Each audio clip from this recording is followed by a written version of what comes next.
ನಮಸ್ತೆ ಎಜಿ ನ್ಯೂಸ್ಗೆ ಸ್ವಾಗತ. ಕನ್ನಡ ರಾಜ್ಯೋತ್ಸವದ ಸಂಭ್ರಮ ಎಲ್ಲೆಡೆ ಕಂಗೊಳಿಸುತ್ತಿರುವಾಗ ಬೆಳಗಾವಿ ಜಿಲ್ಲೆಯ ಅಥಣಿ ತಾಲೂಕಿನ ಹಳ್ಯಾಳ ಗ್ರಾಮದಲ್ಲಿ ಕನ್ನಡದ ಸೊಬಗು ವಿಭಿನ್ನ ರೀತಿಯಲ್ಲಿ ಅರಳಿದೆ. ಈ ಭಾರಿ ಕನ್ನಡದ ಶೋಭೆ ಆಟೋ ರಿಕ್ಷಾಗಳ ಮೇಲೆ.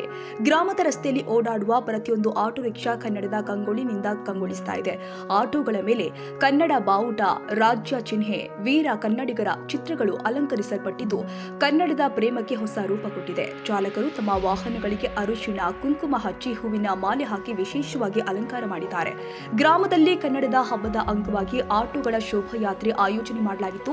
ಜಯ ಕರ್ನಾಟಕ, ಮಾತೆ ಕನ್ನಡಿಗನೆಂದರೆ ಹೆಮ್ಮೆ ಎಂಬ ಘೋಷಣೆಗಳು ಮೊಳಗಿದಂತೆ ಮಕ್ಕಳಿಂದ ವೃದ್ಧರ ತನಕ ಎಲ್ಲರೂ ಕೂಡ ಸಂಭ್ರಮಿಸಿದ್ರು. ಗ್ರಾಮದಲ್ಲಿ ಬಾವುಟ ಹಾರಾಟ, ಸಾಂಸ್ಕೃತಿಕ ಕಾರ್ಯಕ್ರಮಗಳು, ಕನ್ನಡ ಗೀತೆಗಳ ನಾದದ ಮಧ್ಯೆ ಉತ್ಸಾಹದ ಸೊಗಸು ತುಂಬಿತು. ತಮ್ಮ ತಾಯ್ನಾಡಿನ ಭಾಷೆ ಕನ್ನಡ, ಅದನ್ನ ಗೌರವಿಸುವುದು ಪ್ರತಿಯೊಬ್ಬರ ಕರ್ತವ್ಯ ಎಂಬ ಸಂದೇಶವನ್ನು ಆಟೋ ಚಾಲಕರು ಹಬ್ಬದ ಮೂಲಕ ಸಾರಿದ್ದಾರೆ. ಕನ್ನಡದ ಪರಂಪರೆ, ಸಂಸ್ಕೃತಿ ಮತ್ತು ಭಾವನೆಯನ್ನ ಬದುಕಿನ ಭಾಗವನ್ನಾಗಿಸಿಕೊಂಡ ಹಳ್ಯಾಳ ಗ್ರಾಮ ಈಗ ಎಲ್ಲೆಡೆ ಮೆಚ್ಚುಗೆಗೆ ಪಾತ್ರವಾಗಿದೆ.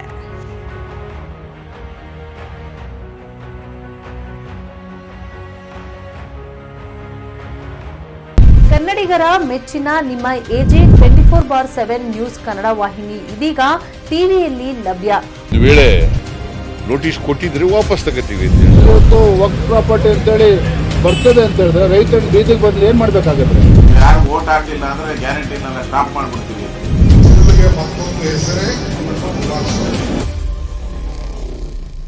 ಕರ್ನಾಟಕ ಮತ್ತು ದೇಶ ವಿದೇಶ 360 ಡಿಗ್ರಿ ಸುದ್ದಿ ಹಾಗೂ ಉತ್ತರ ಕರ್ನಾಟಕ, ಬೆಳಗಾವಿ, ಬಾಗಲಕೋಟೆ, ಧಾರವಾಡ, ಹಾವೇರಿ, ಗದಗ, ಬಿಜಾಪುರ ಜಿಲ್ಲೆಯ ಕ್ಷಣ ಕ್ಷಣದ ವಿವರವನ್ನ ಪಡೆಯುವುದಕ್ಕೆ ಎಜೆ 24/7 ನ್ಯೂಸ್ ಕನ್ನಡ ವಾಹಿನಿಯನ್ನ ಲೈಕ್ ಮಾಡಿ, ವಿಡಿಯೋಗಳನ್ನ ಶೇರ್ ಮಾಡಿ, ಕಮೆಂಟ್ ಮಾಡುವ ಮೂಲಕ ನಮ್ಮ ವಾಹಿನಿಗೆ ಸಹಕಾರ ನೀಡಿ ಮತ್ತು ಚಾನೆಲ್ ಅನ್ನ ಸಬ್ಸ್ಕ್ರೈಬ್ ಮಾಡಿ. ಧನ್ಯವಾದಗಳು.